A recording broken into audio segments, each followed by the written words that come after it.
Welcome to Wharton Moneyball. Welcome to a full hour of sports analytics here on the Wharton Podcast Network. This is Cade Massey hosting this week with two of my three longtime co-hosts. Shane Jensen is in here in the room. Adi Wyner is in here in the room. Eric Bradlow will probably be here eventually. He's got some responsibilities he's trying to clean up this afternoon. As you guys know, some combination of us are here almost every week of the year, have been for pushing 12 years now, 11 and a half years, something like that. We are recording on Tuesday afternoon as we typically do these days. Show will go up on Wednesday. We're going to go about an hour, going to split it into halves like we usually do. Going to have a guest in here first half, and then we'll do the open line segment second half. For our guest this week, we have Kevin Cole. Kevin is basically family, a frequent guest on the show, one of our favorite people to talk NFL with.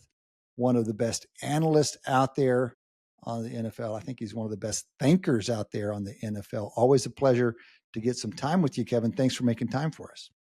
Well, thanks for having me. I'm pretty early in the season, so I know where I am in the pecking order. Well, that's right. That's high on the list. Exactly, man. Week three. This is only our second NFL guest. We're down to an hour now, Kevin. You know, we have a hard time getting all we want to do, all we need to do. We're also breaking in a new producer, so we're kind of figuring things out as we go. Baseball's been on the back burner for a couple of weeks. I don't know how I'm getting away with that, but it can't last for very long. So we're going to squeeze a little more NFL in here while we can. You guys, Kevin Cole runs an Unexpected Points Substack that is really kind of a real delight. I want to say must read, but really it's more like a delight for those of you interested in the NFL. Go sign up for it. Great emails come out on a regular basis. Great stuff. Unexpected Points. Kevin has been in the business for a while. He ran through PFF for a little while, doing his own thing lately. Just to let you know, one of our favorite segments, typically in the off season, is Kevin doing kind of a breakdown of the front offices. He grades in a way, ranks the front offices. And he's a hardcore analytics guy, man. If you're not doing it right, he's going to let you know, and he's going to die on that one. And that's a pleasure. I think he makes us all a little sharper because of it. Anyway, Kevin, all right. Week 2 in the books. That's pretty early days. So I think one of the things that's fun early in any season, if you're an analytics person, is to see what your models are telling you that maybe the one-loss records aren't telling you. You know, these are really small samples right now, but we like to think models see a little more clearly. If you take that perspective on the NFL so far, you know, we've got some 2-0 teams, we've got some 0-2 teams. Who is on your list of teams that are probably better than their record, and who's on your list of their record might be a little bit illusory the other direction? Well, I mean, it almost feels like cheating to mention the Kansas City Chiefs being being an 0-2 team and being part of that. Although when I put up my, power rankings, as you have to do in order to get people to yell at you as much as possible on the internet, I always find a surprising number of people, even for the Kansas City Chiefs now, are saying, hey, you can't have them ranked to get over, X team because they're 0-2 so far this season. So, I mean, they would be the obvious one where you're looking at them and you're saying, okay, the record is poor. The offense looks disjointed at best. The defense, looks okay, I would say, but maybe not fantastic as it has been, and kind of carried them more so last year than in previous seasons. But you have a high degree of, I think they're going to figure this out, and they have Patrick Mahomes and all those sorts of things together. The real separation, of course, comes down to what does it mean for their chances to win the division, win the Super Bowl. And now the Chargers are basically a coin flip type of favorite to win the division, and then spread out to the rest of the 50% odds are spread out amongst the other teams in the division. So that's going to be a problem. And they have been, a team that's had the bye weeks in all of these successive Super Bowl runs that they've had. Mm-hmm. Well, look, man, if you want to talk about the Chiefs being 0-2, we're just here for you all day long. We've been dying for those guys to not make it out of the AFC. So, hey, we got time. You got time. You want to talk about that? We got time. It is interesting, though. You name the Chargers being a coin flip. I'm not sure you're probably running your own sim, but I ran a quick unabated sim using Is it in? Is it's unpredictable? Unpredictable. They back power rankings out of betting odds. Now it's not like it makes it sound like it's math, and it's not because you still have to decide how much weight to put the pass, like how recently you want to weight things. So there's some subjectivity to it. You can fit those things, but some art to it. Anyway, if you run those odds, market odds through the unabated sim, you do get the Chargers at 53.8%, 54% to win the division. And the Chiefs down there at 19% to win the division this time of the season. Just absolutely remarkable. If you want to roll it out, only 50-50. Chiefs 50-50 to make the playoffs and way down at 2.5% to win the Super Bowl. This is uncharted territory in the Mahomes era. It definitely is, and like you, not that it's not that life should give us a perfect distribution of events based on exactly how good teams are. We like luck, we like surprises, we like other things like this, but there probably is a factor when it comes to the Chiefs of being a little bit lucky. I mean, let's face it, anytime you accomplish a lot, it's a combination of luck and skill. So you're probably going to have a little bit more luck than others when you accomplish. It's not, discounting what you've done or taking credit away. It's just a natural fact that those two things are going to go together. So teams like the Bills and the Ravens, maybe if one of them can get into the Super Bowl this year, they're probably a little bit overdue for at least having had that chance. Mm-hmm. Well, you mentioned the Ravens. I'm curious where you have them in your power rankings because I was shocked at how high Unpredictable has them. Unpredictable, you run their numbers in, you throw it in a sim, and you end up with the Ravens way up there, most likely to win the Super Bowl. 22% likely to is that win? That's probably win Super Bowl. Is that win Super Bowl? That's win Super Bowl. 22% to win the Super Bowl. The Bills are next at 14, Packers after that 11. It's head and shoulders. And the reason is because Unpredictable, based on market numbers, has the Ravens up top power ranking in the NFL by a full field goal. They have Ravens plus 8.5. Next is Bills. Bills just beat the Ravens in Buffalo plus 5.7. And you got to drift on, for example, the Chiefs are down there at plus 2.9. So that's 5.5 point difference between the Ravens and the Chiefs. I'm curious. I mean, that feels a little sharp to me, that those differences. I'm curious where you have the Ravens and how much separation you have at the top, if any. Yeah, no, not much at all. I mean, I had the Ravens as number one coming into the season. I had them at number one after week one, despite the fact that they lost to the Bills. I had them being maybe a slightly better team in that game. I mean, things like the Derrick Henry fumble and, of course, the improbable comeback come into play. And again, that's a great one for people to yell at you, power rankings, to keep them above the Bills, despite the fact that they lost at the Bills, though. So that's important. What's weird though is now they win this game against Cleveland, but they weren't great offensively in that game, and Cleveland turned the ball over, as Joe Flacco is wont to do. So even defensively, maybe my numbers didn't say they were great. So the Bills actually rose up a little bit above them, and I have the Bills being number one. I'll say one thing about the market based numbers over in Predictable. It's kind of like Tuesday, they're in a certain state. Wednesday, because they're using successive weeks too, if they're available to try to figure out the matrix to put together everything. Let's check back on Thursday maybe and see where those numbers at. I bet there will be less of a dividing line between the Ravens and everyone else, and sometimes it actually even changes up at the top once we get to Wednesday and Thursday. Okay. Okay. That's a good warning to me and to others who might use those numbers. What can you say to us over on the NFC side? How do you feel that it looks so far? And again, we're most interested in things where the models are seeing something different from the record so far. Well, different from the record, I wouldn't necessarily say, but I mean, the Eagles were a team that maybe I wasn't as high as some others coming into the season because they're the Super Bowl champion. They were kind of the default number one team. I had them ranked incrementally lower than the Ravens and the Bills coming into the season. I still have them being a little bit lower than the Packers right now.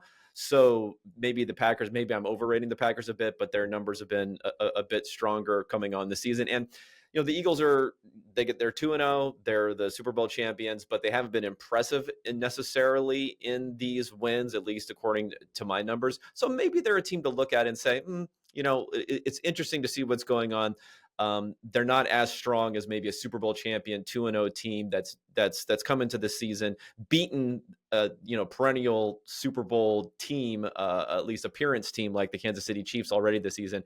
Maybe I'd be fading them a little bit versus some market opinions. Staying with market, we're seeing unpredictable right on those two teams right on top of each other, and the sim. So their position, their relative position, their schedule, all this stuff, also right on top of each other in terms of Super Bowl odds. Any dark horses? Any interesting teams out of the NFCs early on that intrigue you? Well, I mean, the Rams are interesting if Matthew Stafford can stay healthy. I mean, there may be a team that was outside of the top teams. Now they had a little bit of a playoff run last year, so they snuck in there. So I think that they're kind of interesting. The Commanders would be another team that I'm a lot higher on. I think than the market. I know that Jaden Daniels had one of his very infrequent poor games last week, but it's another thing where if the defense starts to put things together with a bunch of different pieces, there's potential to move forward. And again, I see the Eagles as being a little bit weaker than what some others may think in that same division. Um, but this is another one where I've been higher on the Lions coming into the season. It was higher on them going into week one. That looked really bad after week one, but maybe the Packers are really good, and it was against the Packers. And then they came back and at least kind of reassured me that I wasn't crazy being as high as I was on them, because I value this offense and this offensive performance. And they showed that against the Bears this last week. Well, there was a time where we thought that division might be a little tougher, all the way down than it looks so far this season. Certainly the Packers and the Lions are legit. Minnesota had the great week one win, but they're still breaking in a new quarterback in Chicago. Good Lord. That's helpful to Detroit, I suppose. You mentioned Jaden Daniels. You do a fair bit on quarterbacks, and some of the main analytics stuff you've been pushing lately has been essentially like adjusting quarterback efficiency numbers for Kevin Cole considerations. I'm curious, can you say more about what you're doing? How do you think it's shaping up? And then what does it tell us about the QBs? And let's do that in general, but I'm curious about some young guys like Jaden Daniels. I mean, these are really famously hard to project early because, the base rate on quarterback performance early in a career is really bad. But then every now and then someone comes in and really performs well, like Jaden Daniels did last year. Penix has looked pretty good so far this year. I didn't see enough of that week 2 game to really say, but I'll throw in Drake May for personal considerations as well. Let's talk about Drake May. Shane's got some interest in Drake May. But there's lots. I mean, what do you do when guys change teams? Do we know we got Daniel Jones apparently is a good quarterback now? So, I mean, let's tell us something about QBs. Help us understand what we're seeing. Yeah, it's interesting with rookie quarterbacks or early career quarterbacks. I tend to value their performance as being a bit more predictive than some others may say. I mean, I know it's a common thing to say we don't know a lot about them, but then if everyone thinks we don't know a lot about them, or if we can take a bad rookie season like Caleb Williams and just, toss it out the window and say we're starting fresh, then we might actually have some value flipping to the other side of saying there really is something here. And I know it's mostly directional, and there are some guys who've had very poor starts to their careers, like Matthew Stafford, for instance, who was on a kind of a dysfunctional Lions team, the 0-16 team that was there. Jared Goff came in, played maybe half a season where he looked really, really poor. But beyond that, there haven't been that many guys, at least in recent history, who've been legitimately bad as rookies, who have gone on to be really, really good. Maybe if they've gone on to be mediocre. So I'm really looking at this stuff. Like, I'm really looking at Cam Ward and seeing what he's doing these first few weeks. And one of the times I got people very mad at me last season, of the many times, was when a few weeks into the season I said, if I was redrafting, and it's not, it's not like a slam dunk that I'm going to be right, but if I was redrafting, I would say you had to take Jaden Daniels over Caleb Williams, even though it's only been 3 games, just because you should assume the number 1 and number 2 picks don't have that much separating them in the first place. And if you look even 3 games into their careers, the distribution of how efficient they've been over those 3 games, it matches up pretty well with like how well they end up doing in their career. Surprisingly well with how well they're doing in their career. Really? Yes. Yeah. So, it's something to look at. I'm probably going to put something out after next week where maybe I'll do the same thing because I have the three the 3 weeks of data, and I can get more people in Tennessee this time mad at me for saying what's going on with these quarterbacks. But yeah, I mean, a lot of the rookie quarterbacks who were outstanding, whether it's Herbert or Dak Prescott or Russell Wilson, or these guys came right out the box looking competent and looking really good as rookies. But maybe you have to look more wisely than the casual fan looks, or even the longtime fan looks. You're looking at them a little more analytically, I suspect. You're probably trying to condition out some things that affect performance. So when you watch Cam Ward, say, play 2 games in his NFL career so far, what are you trying to focus on, or what are you trying to not focus on so that you can see his ability most clearly? Well, I'm only looking at my adjustments that I make to efficiency. So, if there's drops, I try to make an adjustment for that. If there are, interception worthy throws that aren't intercepted, if there are, a sack fumble happens to be taken back 80 yards for a touchdown, that's kind of bad luck. So I'm making some adjustments there, but I'm also incorporating PFF grading into it. And how I like to do things often is, you can model. It's a little bit more opaque. It's sometimes difficult to get your head around on it. I like sometimes just to visualize things. So just if I visualize a couple of different metrics versus each other, look at the layout, look at where these other quarterbacks have fallen even a few weeks into the season, that's when I start to get an idea of like, oh, there's something here. You get an idea that there's something here just simply by glancing at it, honestly. Mhm. What role do the surrounding cast play? It seems like it's inevitable that guys on worse teams look worse. I mean, just offensive line alone, receivers aren't getting open, that kind of thing. How well are you picking up on that in your numbers or in the PFF grades? Well, I mean, the grading probably tries to control for that a little bit more than my numbers. Again, we have drops and things like that, or yak or yards after catch versus expectation. So maybe that could be something that's like a scheme or a receiver type of number that you can figure out. So it does account for some of that. But I mean, the thing is, even if you look at quarterbacks who have emerged maybe later on in their careers. I don't know. Geno Smith would be an example of someone who had a poor surroundings and then emerged later on. I don't know if you want to say Baker Mayfield because he was kind of up or down those first few years, and then the Browns probably would have kept hold of him if not for the fact that at the time they thought Deshaun Watson was an elite quarterback who they would willing to upgrade with. There aren't a lot of guys. I mean, obviously you can go back to the past, like a Steve Young or something like that. So there are some guys who go on to be like Hall of Fame level type of quarterbacks. But even so, the guys who emerged later, and even Sam Darnold, we're talking about here. I mean, are we really expecting that much better than average quarterback play out of these guys? Probably not. So yeah, it matters. But I think if you're truly elite, you're going to get a hint of something almost no matter who the surroundings are, because a rising tide lifts all boats in this type of scenario. If we're trying to predict how surroundings will affect quarterbacks, it's almost impossible to do. You would have said that Caleb Williams had the greatest surroundings coming into last season, and Jaden Daniels had horrible surroundings and a bad offensive coordinator and everything else that people hated. And then now, he looks like he has much better surroundings. So it's just really hard to predict. When you can't predict something, I have difficulty figuring out whether it's a real phenomenon or not. Okay, you said something in there that I think might be a part of this conversation that we're not focusing on that matters, and that is you said elite. I think maybe what you're trying to predict here is elite, and what you're saying, if conditional on elite, you're going to see early separation. And I think a lot of the confusion over quarterbacks in the last 5-6 years has been these guys who look like utter trash to begin with, and then they end up being average or just above average kind of quarterbacks, like Sam Darnold, for example. And Indiana Jones. yeah, I'm sorry. And Dan Jones, Indiana maybe Jones. Dan Jones. And Baker Mayfield wasn't trash, and he's not elite, but he was like, third quartile, and now he's first quartile or something. It's like he moved from one part of the distribution to another. It's all still kind of confusing to the casual fans. Like, hold on, I thought Mayfield wasn't any good. I thought Daniel Jones wasn't any good. And that is, maybe that's harder to predict. And you're talking more about, no, I'm talking about elite pops. Elite pop. If it's going to be elite, it's going to pop early. Is that a fair distinction?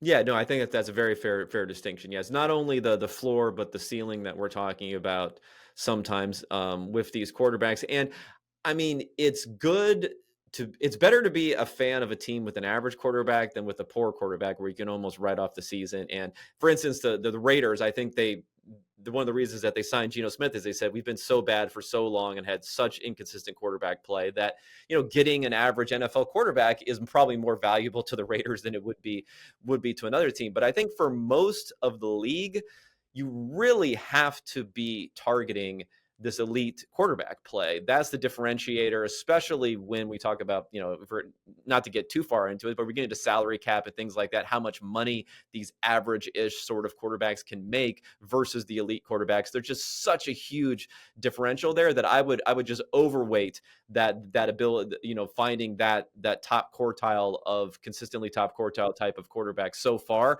that I'm willing to ignore maybe he could still be average. He could still be average, because then we're getting 2-3 years into someone's career where you could have been taking more shots at someone who could be elite in the meantime. Okay. And just to be clear, what you mean is the ability is very different for relatively similar compensation when you're talking about elite versus, middle, average quarterback is shockingly similar. And so you want to play on that inefficiency. Okay. Before we leave quarterbacks, tell us some quarterbacks that you think are misunderstood or misjudged in the NFL right now in either direction based on your analysis. Let me see. So the guys that I would say are probably misunderstood that they're maybe a little bit better than what some people think. I mean, it's weird to say Dak Prescott because maybe he is someone who's making $60 million a year. So he's not exactly, out on the streets bouncing around from team to team, but I think he is someone who has performed very well, at least by my metrics, for a number of seasons. And even early in his career, I think he had a little bit of struggles as a second-year player. And I don't know if it was because of his draft capital, if it was because they ran the ball so well with Ezekiel Elliott as a rookie season, but he never really got as much credit as he deserved until then. So I do think he's a very, very solid quarterback, with the context that he's making lots and lots and lots of money. So that's a guy that I would put into that bucket as maybe being a bit better than you might think there. Another I would say is Jared Goff. I mean, again, it's probably a similar type of situation where I know people look at quarterbacks doing what they're supposed to do on a play, making the right throw, making it accurately, and they say, okay, you did what you're supposed to do. I'm going to move on to the next play. But if you can do that consistently and you can do that more often than someone else, even if that someone else can make a spectacular play maybe a little bit more often than you can, I just think it's relatively underweighted as a quarterback, and it doesn't flow through also. I mean, I love PFF, right? I used to work there. I love everything that they do there. But they also have a grading system that grades the throws. Basically, there's a lot of plays that just get a 0 grading on a play-by-play basis. Now, a 0 play could be, he hit the guy in stride and now he runs for another 50 yards afterwards, but it's like you did what you were supposed to do. Or a 0 could be, maybe you held the ball a little bit too long, but the offensive line also allowed pressure and you got sacked, but we're going to say it was the offensive line's fault or something like that. So, just doing what you need to do under certain circumstances is probably an undervalued sort of category. So Goff has shown elite play. Like he has actually done that, even if you don't think he's a consistent elite quarterback. So I'm not sure for all quarterbacks, even if you put all the pieces around them, they can do that. So he's probably someone I give a little bit more value than others. Okay. All right. We've been talking about quarterbacks. One of the other super important guys in the stadium that are hard to understand, hard to value are coaches. And increasingly people are trying to get at that a little bit. Historically, we just kind of threw them into the residual and said, well, maybe the coaches help explain the residual. That's true, but two things. There's a lot of other things in the residual. Oh, and by the way, they're in all these numbers. They're in these stats. The coach effects are in these stats that are showing up on the field in some way. So how do you get at it? And so how do you get at it? That's a broad question. And tell us how you're thinking about NFL coaches these days. Yeah. And I think I could just be behind the curtain here. So I think I mentioned this as a possible topic because last week the narrative was John Harbaugh this guy's horrible. Like, I guess, I don't know. Don't ask me why, but this guy needs to go. You're Kevin, well, don't losing ask these me why. games. They've blown more 2-score leads over the last Yes. whatever few years than anybody else, and the Ravens fans have like suffered as a result. So they will tell Yes. you that's why. It's the late Yeah. So game that lead. I mean, we heard this about Kyle Shanahan the year before that they had this problem. So I guess what ends up happening though is, again, we have these stats, that they've blown a certain win probability a certain number of times. They've blown a certain number of score lead a certain number of times. Things of that nature. Well, I mean, number one, it's kind of like the fourth quarter comeback stat for quarterbacks. If you're making a lot of fourth quarter comebacks, you were also down in games a Yeah, lot. So yeah. maybe you weren't playing well going into it. So there's like a reverse element of that. If you're losing a lot, well, that means you were ahead. And then the second point I would make is, separating these things is really, really difficult. But I think what we know, at least I believe, what we know is that the players are more important than the coaches, right? Just in whole. So anytime you're using a stat, and you're saying, John Harbaugh has done X, you could very easily say, Lamar Jackson has done X. And I think while it's not necessarily right in either circumstance, if you can pin it down, you're probably going to be right more often pinning something on the quarterback versus the coaches. So I think what you have to do is you have to just be able to assess what we can assess. And there were some poor decisions that he made in that game. But we have to be cognizant of how big of a difference those decisions make. And normally they make, a few percent win probability or something like that, which can also swing on, in the course of a single play during a game too. So I think it's you apply blame and you say coaches should be optimizing these sort of situations. We don't know a lot of what's going on behind the scenes, but if they've been consistently good, I'm going to give them more credit for it. But we don't necessarily overweight the coach's decisions versus what's going on with the players on the field. Yeah. I mean, I on the one hand, I agree. The things that we focus on as analysts tend to be relatively small potatoes. Fourth down conversions and 2-point attempts, and most of those are relatively small. On the other hand, the hypothesis, as you know very well and preach, is that if they're consistently good or bad at that stuff, it probably indicates other stuff. Like they probably go about their business and on other domains behind the scenes poorly or well. So it's kind of a sign. Do we see coaches who are consistently good or bad on the few clear signals we get? I know there's a lot of noise. Even the coaches that we think are advanced tend to be a little inconsistent. So do we see much regularity on either side of that? Yeah, I think there is some consistency, but like you said, there's a ton of noise to it. Even the coaches that you believe may be just constitutionally conservative or aggressive and more aggressive or more analytical, if you want to call it that, in some of these circumstances, can be highly affected by things like a kicker missing a couple of field goal attempts in a row. And so that can be a big deal. And I think for again, the stuff that we don't see, there have been studies, one of them by Andrew Healy, who works at the Browns. There have been studies that have shown, a winning head coach in the past is the most reasonable bet you can make as to who will be a good head coach in the future versus good offensive coordinators and other things. So I think it's also hard when you're looking at what happens within a game. So in other words, comebacks within a game, things like that. Because what these coaches are probably doing is not really like the within the game stuff. It's organizing the staff, it's managing people, it's knowing Yeah. how to lead a team. And what does that have to do with a 90% win probability? I mean, maybe it has something to do with preparation or something, but probably not. It's probably all the stuff that you're doing during the week that's making a huge difference. So that's another reason I kind of discount maybe the in-game stuff when we're talking about head coaching, who's really like the CEO in a way of the organization. Yeah, they're so that job is so highly dimensional. I mean, the guys who make those hires, it's not just highly dimensional, but like unrelated dimensions, possibly negatively related dimensions. I mean, it's a really hard job. But I'm not going to let you off the hook that easy. If you were a GM and you could bring in, any one of NFL coaches or one of the existing 32 NFL coaches, who would you bring? Okay, in? I can't bring Vince Lombardi back. Oh, you can't go. You can't go the past. Of the 32, who's top of your list if you're the GM? It's a good question. Because so far you've been kind of saying we can't tell, other than I the guys who've mean, won in the past. that is a good that's a good. I'm trying to think. I want to make sure I don't get this wrong. So let me think here.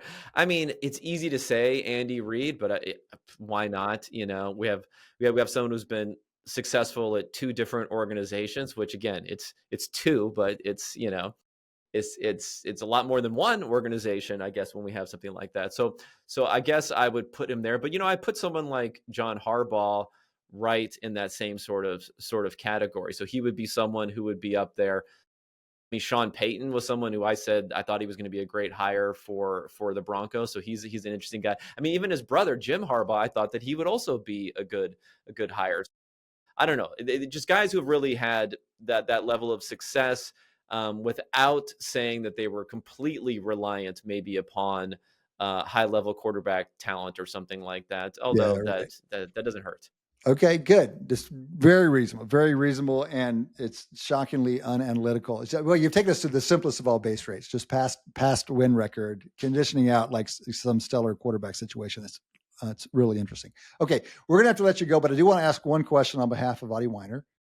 You're a good person to ask this because you do. You know, we're talking about quarterbacks and coaches, but you also take a look at front offices. Why are the New York Jets so terrible? Can you explain, especially to our friend Adi, who we recruited back into the football world, but he came tethered to the Jets. And now I feel guilty that we've drug him into the football world while he's tethered to that organization. Can you explain to us the New York Jets? So, you know, we have this like normal distribution, right? So somebody's got to be down there, You right? don't have to Somebody be has down to be there, down there. Kevin. That's not true persistently. They don't have to persistently be down there. In a long enough history, even in a long enough timeline, you know, maybe we're getting into, you know, monkeys pounding on keyboards and doing the complete work of Right. Shakespeare type of timeline. Yeah. But yeah, I mean, I put it down to that more than anything, because it's not like they haven't taken shots, I guess, at quarterback, but it's really a quarterback issue, right? Like if we're saying, again, I guess I'm going to default back to the players on the field versus necessarily the coaches and the GM. You also look and you say, like, who have they had at quarterback since I don't know, Joe Namath or something? Like who have they really had who could be an elite type Well, type once of you quarterback? start focusing on quarterback, I don't even think they're the team with the worst history. Something like the Bears could a Bears fan could easily argue specifically quarterback that they've had an even worse history than the Jets. I mean, the Jets I think are maybe worst five in Hold that on. respect, Am I but remembering right? The great quarterback draft of '83 was Elway and ends with Montana, and Kelly's in there. But then there are three others, and one of them I think went to the Jets. So they were in that draft. Is that right? Who was the Jets quarterback drafted in '83? I I should think it have was that. Ken O'Brien, Ken but O'Brien. he was the Okay. 24th overall pick I'm looking at here. So So not that it high, was but ahead of Marino. Marino was after that. So correct. Marino was after that, but you know, a lot of teams seem to yeah, mess we up there. can't. I guess it just, That's when it right. comes to the Jets, you know, you know, Zach Wilson number 2 pick, Sam Darnold number 3 pick, Mark Sanchez number 5 pick Chad overall. Pennington was pretty good. You guys remember Chad Pennington? Chad Pennington was, I you see, he know, was decent. I mean, he's again, our during weak the arm Brady king. years, Yeah. it was kind of a tough slog. You know, that was even Can I get some context here? How bad are the Jets in sort of standard deviations? Are they Over 2 what period of time? or 5? No, not 5. Not 5. No. So where are they? I mean, it feels horrible, but I'm biased. So what is the In our adult life, let's call us an average of, I don't know, I don't want to impugn Kevin too much. Let's call us an average of 50. Me and Adi are going to take you guys down. So the past 30 years, what do you think the Jets are win-loss record versus the league? Minus 1.5 standard deviations. I feel like they haven't even necessarily. I guess maybe bottom third team, but I wouldn't put them much below that. Okay. When there's teams like the Browns and stuff like that, what they've done over the last 30 years. Yeah, the Browns, the Jags probably are another I mean, team we'll look at the Lions up until a few years ago, and I mean that's the hope you have. I mean, you know, any team can have 40, 50, 86-year run of terribleness, right? And then turn it around. So You're right. The I don't I Lions. mean, know. I The think it's just a Lions. recent history. It's like the last 15 years, your one winning season was when Ryan Fitzpatrick had a great season. So, yes, you're right. The last 30 years, if you weight them all equally, but if you're weighting the last 15 years a little bit Okay. more heavily than the prior 15 years, that's when the Jets start to look really bad. That's true. And that's the Wharton Moneyball relevant window. We could just say this is 12 seasons that we've had Wharton Moneyball. We drug Adi into this world and he's just been beat about the face. They haven't had a winning record in all that time. Yeah. Okay. We're going to start working with the Wharton Moneyball era. I think that'll quickly become a thing, the Wharton Moneyball era. All right, Kevin, we should let you go. Thanks for making time for us. Always enjoy the conversation. Thanks for having me. Kevin Cole, pick him up on Unexpected Points. His Substack, Unexpected Points, is fantastic reading if you're interested in analytics and the NFL. And you can catch him here periodically and many other places. Kevin Cole. Welcome back to Wharton Moneyball. Welcome back to the second half of this week's show, an open line segment with Cade Massey, Adi Wyner, and Shane Jensen. Some chance our buddy Eric Bradlow slides in here after he wraps up some business on campus, but probably not. We'll probably have to wait another week to catch Eric. Dion Simpkins running the show behind the scenes. It just struck me, guys. Dion counts us in. You know what Dion does in his spare time? He plays drums. He counts musicians in all the time.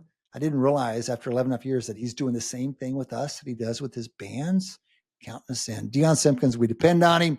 Big Eagles fan, Dion. Big Eagles fan. He's had a good run lately. Adi, at the break, was musing about the Eagles. We're just off the line with Kevin Cole. We talked NFL for half an hour, first half of the show. And Adi is musing about the Eagles. What do you got, Adi? What are you worried about? Yeah, so I just recalling a couple years back, actually maybe many years back, I built a model to predict next year's performance given the past that was incredibly simple. And it essentially took two elements, last year's performance and the average of the 3 years. And it was a really good predictor. It's almost as good as the odds, which are the current odds, which are very updated in their data and should be much better because they have information. And so I asked the question, given our discussion with Kevin, that the Eagles don't seem to be one of the top 3 or even 5 teams in the league right now. And what happened to the Eagles over the break that my simple model would have missed? And they've already now won 2 games. And maybe it's because they didn't look too impressive in the 2 games. Is that what it is? Or is it that something happened over the offseason? Can I do one quick bit on your model before we go to the Eagles? So in terms of just ordering, I can imagine that would do well. But in terms of variance explained, it can't do that well, right? It's my memory of the persistence of records is that there's a fair bit of regression to the mean. Like maybe a third of the record persists. Well, yeah, no, there's a coefficient that cuts them down. It's just the inputs to the model were just those two. Yeah. I don't know if Cade, you could maybe correct me if I'm wrong. I don't know if there's that many power rankings that have the Eagles out of the top 5 in the league. I mean, I think, but not one. Well, yes, one could, right? Several. I mean, but I think probably the 2 teams at the top of last year's power rankings, I bet, weren't in the Super Bowl. It's probably the Bills and the Ravens. So I think maybe. I think there's some top teams out there that obviously weren't in the Super Bowl last year. I think what you're saying is they weren't the best team last year by the power rankings. They might well not have been. I think the Ravens were probably top. I think that's right. But I think some people have talked about there may be ways that they play that are outside of good models. Mm-hmm. Like, for example, certainly, I think the tush push. People like the tush push is a quality of their team that's just not picked up, and that might be substantial. That it might be enough. It might be significant. It might be enough to make a. We were actually talking about that at lunch over our analytics meeting. The 4th down play, where you can increase your conversion probability as significantly as the Eagles can do it with the tush push from probably low 70s to mid 90s. With a play that has that much leverage. I mean, think about in football, a 4th down play has incredible amount of value. I think that's just not captured. Then it's not even. It's more than that, because I mean, basically, if they can get like 7 yards on first down, it's a guarantee. It's guaranteed they will Third or convert. fourth, right. Right, because they've got 1 or 2. Like I mean, maybe you stop the push once. You cannot stop it 2-3 times in a row. It's just not doable. So it's kind of a cheat code. Okay, so I'd be interesting to know. It'd be fun to have a modeler who's tried to work on that and ask how much difference does that make? Like, what are we missing? What are the traditional models missing by not having? The other thing with the Eagles that I think gives them has given them, at least observationally, a top positive residual the last few years is they have a defense that always shows up against good QBs. And I think that's kind of exceptional. I saw somewhere, I think maybe it was on Reddit, that since the start of the 2023 season, the Eagles are 9-0 against teams with like a top tier QB. The tiers here are defined by The Athletic. I'll tell you who they are: Allen, Burrow, Jackson, Mahomes, Stafford. Yeah. And against those teams, Rams, Chiefs, Bills, Bengals, Ravens, the Eagles are 9-0 since the start of the 2023 season. That's absurd. So sort of exceptional performance against top talent. Can I throw out another possibility? This is again related to the tush push. Isn't the EPA per play becoming a dominant measure? An EPA per play is expected points added per play. And if you can extend your plays because you have the tush push to convert short ones, you'll have a lower average EPA per play, but because you have more plays in your possessions. And that might be something that is not being accounted for. Or is EPA, because I'm hearing EPA per play everywhere these days. And I always found that a little bit odd, because shouldn't it be EPA per possession? But that's not the right thing. That's I also don't work like as much with EPA as kind of like a modeler would, but like I would assume that like you'd want to first of all cut out like EPA per play on passing versus rushing. Like I think there's certain like kind of ways of subsetting the data where that would make it a lot easier. So Cade, what is your way in this EPA per play? What is your, do you see the problem as I see it? I thought you were going somewhere that you didn't go, and I turned my attention somewhere else for a moment, and I realized that you had gone someplace unexpected. So restate your issue with EPA. My EPA per play is expected points added on a per play basis.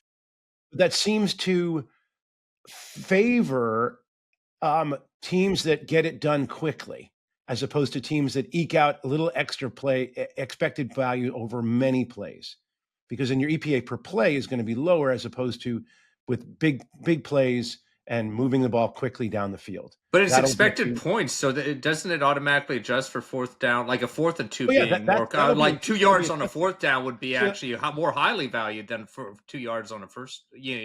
So it almost maybe rewards for stretching it out into those 4th downs. So you don't. So the issue is it's if you get a little bit of value on a lot of plays, you get you to the same place as getting a bunch of values on a fewer number of plays. So so it's an interesting question, and I don't have the goods on it, but a couple of observations. I think I suspect that if you're just barely eking it out, that there's information in that, and the chance of stringing a bunch of those together, it breaks down. On the other end is true as well. Like, big explosive plays are not very predictive.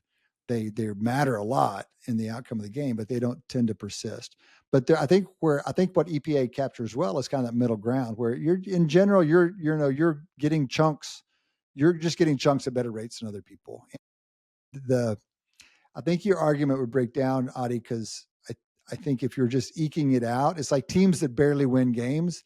There's not this special thing about being able to win. They're just generally not. Or you're almost talking about like what would be the strategic value in a team basically just pushing the whole time. Like, what happened if that was the only thing they did? Yeah. Well, how they kind of crawl.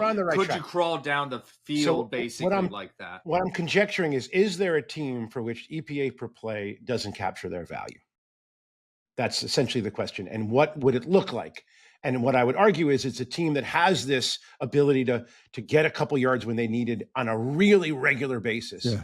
And really what you're talking about there, I think, is what's not being captured by the EPA, the expected value, is how much variation, like at the Mhm. team level, how if a team really there is a team that could consistently get that expectation every time would Low be more variance, valuable. exactly. Low Yeah. variance in Yeah. the you have very Interesting. low small EPA, So but low variance per the play questions, too. okay, That's well, great. that's now you can go look at data to see whether there is such a thing, whether that is a trait of a team, whether that's a consistent thing. Sure, I mean, we must observe it sometimes, but is it just by chance or does it persist? Is that, and it would be tied to, the style of play or really good quarterbacking maybe. But I think it's an interesting question. Guys, we should talk about something besides NFL. We've been doing NFL for pushing 3/4 of an hour now. So of course, let's talk about college football. Um, Come on, get a little No, I baseball. mean, yeah, no, that's Judge was the player of the week in the American League last week. Come Hold on, on. give me a Let me just before we transition to baseball, what do we have to say about football, college football? I don't know. Just as a summary, I looked at the title odds. So we're 3 weeks into the college football season, 4 if you count week 0, but mostly 3 weeks in. And the title odds, the remarkable thing about the season so far is that it still seems quite open. So the title odds are quite flat at the top still.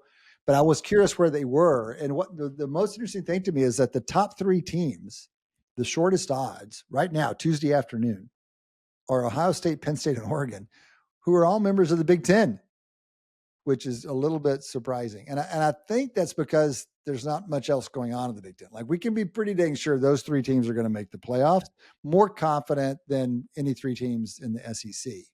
And I think that's where their advantage is coming from. But it's interesting and kind of unique that you have Ohio State, Penn State, Oregon at the top of the odds board. And it's kind of interesting because normally you would sort of say Yeah.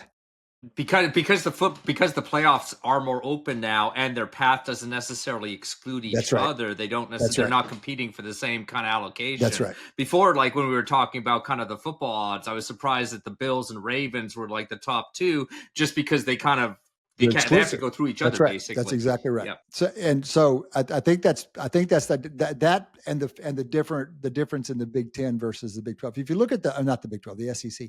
SEC has 6 of the top 10, 8 of the top 14. I mean, that's just absurd. 8 of the top 14. It's just incredible. ACC has 3 teams in the top 20. I'm talking about top 20 shortest odds to win the championship, but the highest one is Miami at 8th. And then the Big 12, the 4th of the 4 divisions, really the Power 4 divisions, have 2 teams, and they are 18th and 20th. So Texas Tech, get your guns up, Red Raiders, highest rated odds team for the championship in the Big 12 at 18th, and Utah just a little behind them. By the way, that's a good promotion. That's a game this weekend, Texas Tech at Utah. So at the top of the Big 12, if you're interested enough in college football to be interested in the Big 12, good Big 12 matchup there. And a second one, ASU, Arizona State going into Baylor. So a couple of big Big 12 matchups this weekend. How much title probability is left over by the time you get down to the 18th or 19th ranked team by probability? Not enough to worry about. How's that? I think 3 weeks in. right. Don't be buying. Yeah, right. And like even yet. when you're talking about winning the whole damn thing, Shane, I think we can ignore after 20, even before the season begins. Guys are going to make the playoffs that come out of the top 20, but they're not going to win the thing coming out of the top 20. It'd be nice to know how many teams you need. Pretty flat right now. How many do you need to capture 50% of the probability? Adi could run some odds conversions for us real quick, but you're going to need 4 or 5 teams, which is unbelievable in college football that you would need that much to capture 50% of the probability. It's just not been that flat in a long time.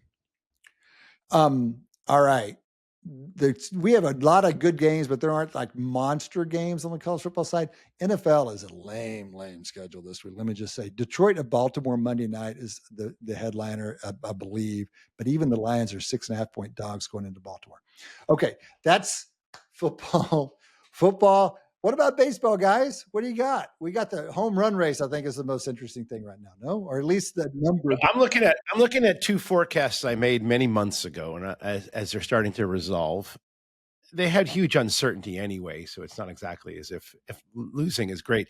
But I did predict Cal Riley at 57. So He slowed and down a bit. He's still, he I did think he's slow still down. stuck at 54. And I predicted Judge at around 323 months and months ago as his final batting average. So Judge has been hot. So he's got 48 homers. I think he hit 5 in 6 games or something. After being on the disabled list. So that does ask the question, who's going to win the MVP in the American League? Judge. Do you think it's an automatic Judge? Yeah, it's, I mean, if I had to actually vote, all the right numbers argue. Hold on, he guys. has a Before you go too ridiculous fast MVP. past the home run, because y'all go into MVP, and now I need more dimensions that I'm paying attention to. Mhm. Home run's real simple. It's real simple for like simple, distant baseball fans like me. We see some guys here. We see some numbers. They're all around 50, which is amazing. Do you have anything else to say here? I mean, I remember y'all poo-pooing that Judge wasn't going to win the thing before he got injured, and now that he's back, he's making a good run at it. But if we get all 5 of these guys over 50, how unprecedented is that? That is unprecedented. Well, I mean, yeah, if we were to get 5, that would be the first time in baseball history that had happened. What about 4 has happened a couple times. Suarez is at 45. We only have 2 weeks left. That might not happen. Yeah. What if you say 4? So the only 2 previous times that we've had 4 in history were both kind of steroid era. I think it was 99 and 2001. Yeah, right. I could list off the guys involved, but it's, Bonds, McGuire, those dudes. Okay.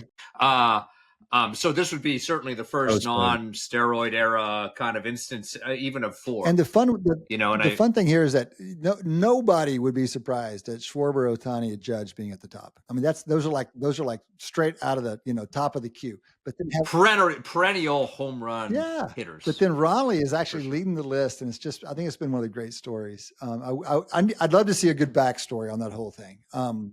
See, the reason why what makes Judge different than the others is he has an OPS of 1150 or something.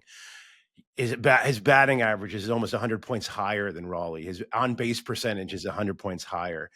And if you watch, he's just always on base. And he's one of the greatest regular season players we've ever seen. Yeah. Thank you very much. He just comes out and got says him. And there you have it. But so it's hard not to look the other way. On the other hand, Raleigh's doing it at catcher. And that is, I think, the position that is most poorly valued because it's the only position where you can have an enormous gap between number 1 and number 2 on the offensive side. You just don't see that at first base or the outfield or even shortstop. You just don't see one guy having that good a season relative to who's 2, which means it's just an automatic competitive advantage that doesn't exist in any other position. And I don't know how people properly evaluate that. I'm not saying I guess the way I think about it, which I think is mostly just paraphrasing you, is that I think it's catcher is such a difficult position fielding wise, both grueling in terms of like the stamina involved as well as the various intricacies of both throwing as well as game calling. There's so much. It's the closest thing to kind of an on-field coach that you have. So there's all kinds of that skill set. And then to also have that and be a great hitter, it's just, I think, more rare to see that kind of combination of skills involved. And that's why, when you look at Hall of Fame hitters, and you're comparing across positions, obviously the catchers don't necessarily look on paper as well because we're kind of baking that into our evaluation, I think. And so when somebody like Cal Raleigh stands out, or Joe Mauer Joe Mauer won MVP, I think, as a catcher, sometimes when they kind of do go off like this, I agree with Adi. It really stands out in a way that kind of, I don't think our we're sort of norm for Judge doing what he does every year. So Adi, talk about so that all makes a lot of sense to me. And you're saying it's not capture, like as good as baseball is, the capturing value, they're missing that. They're missing that because they sort of, so everything is additive, right? So you don't recognize that you have to have a catcher. You can't. You got to do it, right? So there's no way, if you have Cal Raleigh on your team doing what he does, every team is at a big deficit automatically out the gate. relative to the team that Shouldn't has that be captured in In other words- WAR if it's WAR is position specific? If they could do kind of, They but don't do that here's- right. That's my here, claim. yeah. I mean, Yes. you're right though, Cade. That at least you could try and build that into the value, like what the concept of a replacement player is, but I don't think that, because of the kind of attrition that happens as catcher and stuff like that, the selection bias against catchers means I think it's very hard to define that replacement value. And maybe I guess Adi's arguing, and I would support him I'm on this, arguing something that you should sort of almost tweak like that. The concept of a replacement player for catchers should be kind of brought downwards because it's such a rare skill set to be competent at all that. So it is down. But here's the observation that I make about WAR and how it deals with position and position of catcher in particular. It's invariant to the distribution of talent above the replacement. Think about that for a minute. So if you think of the replacement line, there's always someone available right at or below replacement. That's the assumption.